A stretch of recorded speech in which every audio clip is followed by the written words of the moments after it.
അപ്പോൾ ഇന്നത്തെ വീഡിയോയിൽ നമ്മൾ സംസാരിക്കാൻ പോകുന്നത് CPU വേഴ്സസ് GPU ആണ്. നമുക്കെല്ലാവർക്കും അറിയാം, നമ്മളെല്ലാവരും കേട്ടിരിക്കുന്ന രണ്ട് കാര്യങ്ങളാണ് CPU പിന്നെ GPU എന്ന് പറയുന്നത്. CPU എന്ന് പറഞ്ഞാൽ നമുക്കറിയാലോ എന്താണ് അതിൻ്റെ full form, central processing unit. നമ്മൾ പണ്ട് മുതലേ കമ്പ്യൂട്ടർ പഠിക്കുന്ന സമയത്ത് പഠിക്കുന്ന ഒരു സാധനമാണ് CPU.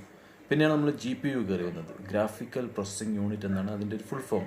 ഇത് നമ്മൾ എന്താണ് വ്യത്യാസം എന്ന് പറഞ്ഞാൽ CPU ജനറലി യൂസ് ചെയ്യുന്നത് ജനറൽ പർപ്പസ് ആവശ്യങ്ങൾക്ക് വേണ്ടിയിട്ടാണ്. അതായത് ഒരു ഓപ്പറേറ്റിംഗ് സിസ്റ്റം റൺ ചെയ്യാൻ വേണ്ടിയിട്ട്, ഒരു ആപ്ലിക്കേഷൻ റൺ ചെയ്യാൻ വേണ്ടിയിട്ട്, അല്ലെങ്കിൽ ഫോർ എക്സാമ്പിൾ പറയുകയാണെങ്കിൽ നിങ്ങൾ ബ്രൗസർ ഓപ്പൺ ചെയ്ത് റൺ ചെയ്യണം, അത് CPU-ലാണ് വർക്ക് ചെയ്യുക.